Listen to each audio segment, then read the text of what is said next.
Hey guys, welcome back to Trekyards. I am the Red Angel. And I am.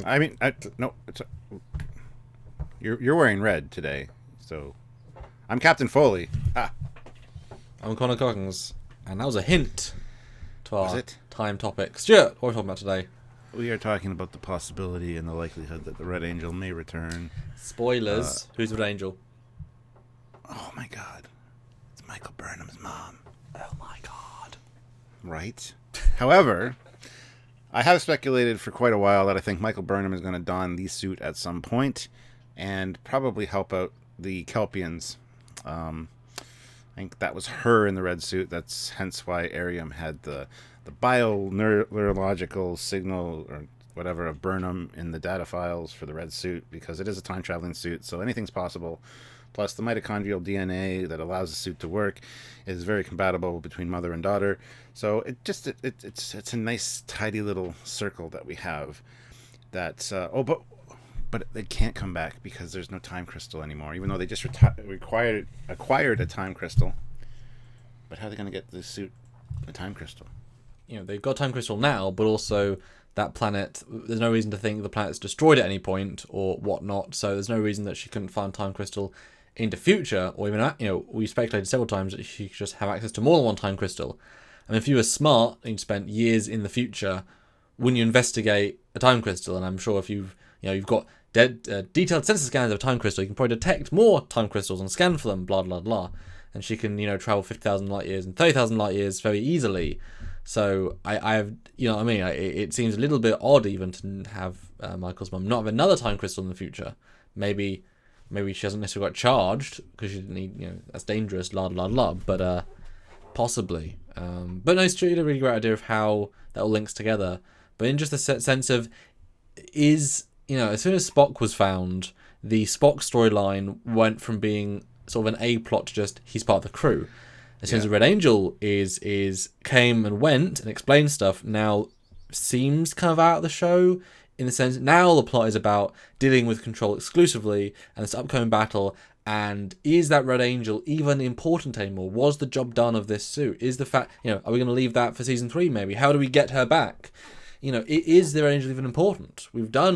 She's done enough to change time. We've now got the information early. We've got a time crystal. We've got all this. Burnham's alive in this timeline, so she's done enough to possibly tweak the timeline. And I guess she never tried talking to them. In this timeline, she's talked to them, so she's made that change. That's now different.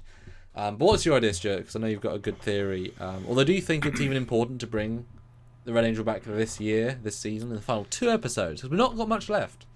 It's not. I don't want to see her back this season, to be fair. I don't really want to see her in the next season either. However, I think that's where they're leading with some of the some of the hints and clues they've dropped, the foreshadowing. The next 2 episodes I'm fine with just being all Enterprise and Discovery, cleaning out Section 31. But we do know that the time travel suit got sent 950 years in the future. That's where Michael Burnham's mom lives. That's where she gets pulled back to every time she travels. She's got this tethered to 950 years in the future. We know that the events of Calypso happen roughly 1,000 years from Discovery era. And just to note, and it's interesting because after Control's killed all sentient life in the galaxy, there's sentient life in the galaxy. So something's happened after the fact to reseed life because craftspeople exist. Or Control missed some sentient life. I mean, small little outpost or some survivors that, settled the outpost. I don't know. Possibilities, yeah. Right? Although, well, 2 factions because they had a war, but, Yeah. Yeah. Well, yeah. But, I mean, so the possibility exists. Now that they have this time crystal that Pike locked his future into to acquire, what are they going to do with this time crystal? It doesn't seem to really play well into this next battle that's coming up with Control. So what's the tie-in? We know that in Calypso, 1,000 years in the future, as I said, Discovery was ordered to wait for the crew.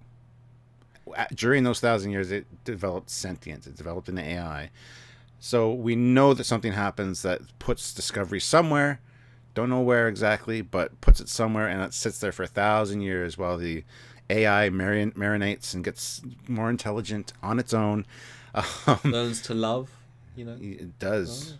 So the possibility exists that this time crystal that Pike just acquired is on Discovery, and it was basically they need to let Michael Burnham's mom in the future somehow know that there's a time crystal aboard Discovery, which is sitting at these coordinates. Go get it. Then you have a time crystal. You can come back and help us. Whatever. I don't know how that's going to play out, but I know it does work in conjunction with the 950 years in the future, 1,000 years that Discovery has to wait. There's got to be some kind of correlation there. And I love that they're pulling in all of the shorts, the Discovery shorts, to kind of, help out the main storyline. So that's where I think it's going. Well, they did write the shorts for a reason, Yes. and like the Sari one was written around the fact that we've got all these standing sets. Great, it's a cheap short to make, beautiful. Runaway was, we'll introduce this planet, which doesn't make a lot of sense, but we'll see again in a week. Calypso is the odd one out. It was the best bit of Discovery content at that point, and it was the least Discovery bit of content at that point. It was very abstract, but intriguing, to say the least. I don't remember the last one. Mud. We think that was just a light, fun one that, to get some press, because, fun, why not? So, it's it makes sense to link them all because you've written them for a reason, and they're written during filming, so if they knew where they were going, they were like, well, hey, we've been told we've got to make these 4 shorts to try and get some more press. Well, let's add some backstory in, and then they release first. And then, oh, look, it's clever foreshadowing. We're given the assumption that Michael Burnham's mum has tried, well, she says she's watched Michael die 100 times. So she's tried hundreds of permutations, we can assume. I mean, she's like 900 logs. And I don't doubt they're all a time-related log, time tweak-related log. But, it's interesting to think that getting her back would do much more. Unless they have the ultimate, answer to the ultimate question of how we win. That last step we just couldn't do. This is why we said in our predictions that there could be a time reset of everything goes really pear-shaped in the next episode, to the point where we get this epic battle, Enterprise gets destroyed, Discovery gets damaged drastically, AI, the control AI, which is clearly now sentient, it's clearly now self-aware, it's already done its whole, future needs of probe data to become sentient. Pretty much done that already. It doesn't seem to need much more. It then destroys everyone anyway. And so then you have to then get her back to stop that, and then you get to see it. Then it gets undone for the last episode with one small change, like just a slight change. It's probably to do with Michael Burnham, go left instead of right. Hey, we solved it all. Something really, really simple. But I don't know. I kind of feel like it's almost more interesting to save the time travel suit, Red Angel, for next season. Kind of like, because it didn't factor, like, they didn't foreshow the mum at all, pretty much. I called out the random reference in like episode 6 of referencing her parents the first time. That wasn't never really been important in terms of that. It was always the repercussion of that was important, not it itself. It was weird to then retcon it to be something really important. So it'd be fun to save that. I don't think you necessarily need that to to solve the next part. But again, who's creating the red signals? We've got 2 episodes to do the next 3, as they've coincidentally said. There were 7 at the start, we've got 7 now. It's that whole thing. So it feels like there needs to be 4 episodes left. 2 feels stretching it. Like, again, they're rushing like they did with season 1. They're kind of rushing the last bit. They built up a little bit too long. They haven't quite got enough time to pay it off. So I'm kind of hoping these are both like 60-minute episodes, so it's like a movie length end. And even then, it's not quite enough time. So adding the Red Angel into the mix, I feel it's going to really sully the water. Like you said, it's just too much stuff to tell, and we dilute it so much. Can it all be told well? Is it going to be anticlimactic? Is it going to feel a Deus Ex? If she turns up in the last minute and uses her EMP powers to destroy all the ships, you're like, oh, that was easy. Because maybe her strategy was to get all the ships in the same place so she can EMP them all.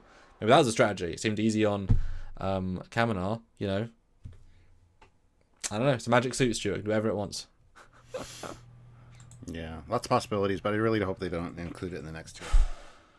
Although that then does double down against your theory that you've been saying for a few weeks of Michael Burnham wearing the suit. Because then if she doesn't come back, she can't get the suit. So will you... Well, it could be in season 3, right? They Oh, yeah. already kind of planned that. But then do you really want a double season arc? I think you said before you don't really want a double season arc. Not really. No, I think 1 or 2 episodes next season, just finishing up the Red Angel thing would be fine.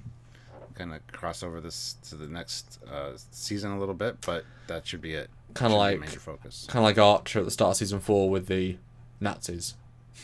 Yeah. Exactly.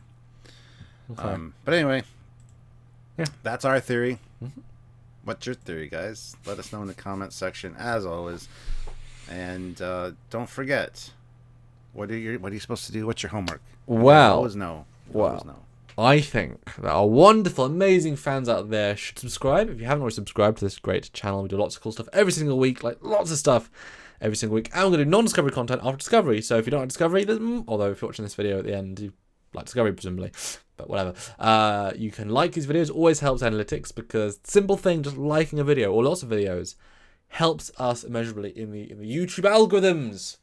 And click bell notification, again, very, very important, because subscribing is only half the puzzle. So bell notification right there next to subscribe lets you know when we upload things and go live, because again, we do lots of great lives every single week. We get to talk to you guys and just the general fan base out there about any topic we want to discuss, and Discovery and breaking news, because when the Picard stuff comes out and the Giorgio Section 01 show, when that all has breaking news, we're going to talk about it, and you guys are just amazing as part of that discussion. You get to interact with us, and you know, the amount of times we've had discussions in our lives where we're doing our own thing, and someone says one amazing just nugget, and we're like, oh, ooh, and we have like a 10-minute chat about it. So yeah, join for those, and those are all kind of the free ways of supporting the channel and us, if you like us, because we're kind of nice. But there's other ways as well. There's the Teespring store down below where you can pick up some cool Trekyards merchandise that obviously helps out the channel. Also, if you want Eagle Moss ships, because we are the ship guys, we do love the ships.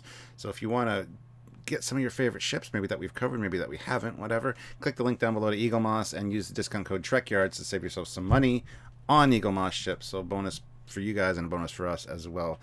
And don't forget, of course, our lives. Come and super chat, hang out with us, support the channel that way, or you can help us on a monthly basis by using Patreon. Patreon is a monthly subscription service that kind of lets your favorite YouTube creators know that you love them and you want to see them continue and do what they do on a monthly basis. That's a good way to do it. Link for that is also down below.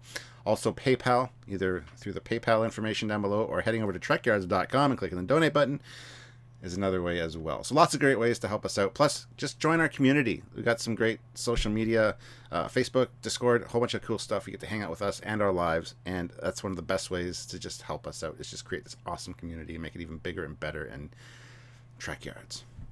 So until next time, guys, I'm Captain Foley. I'm Connor Guns. Bye, guys. Trekyards represent.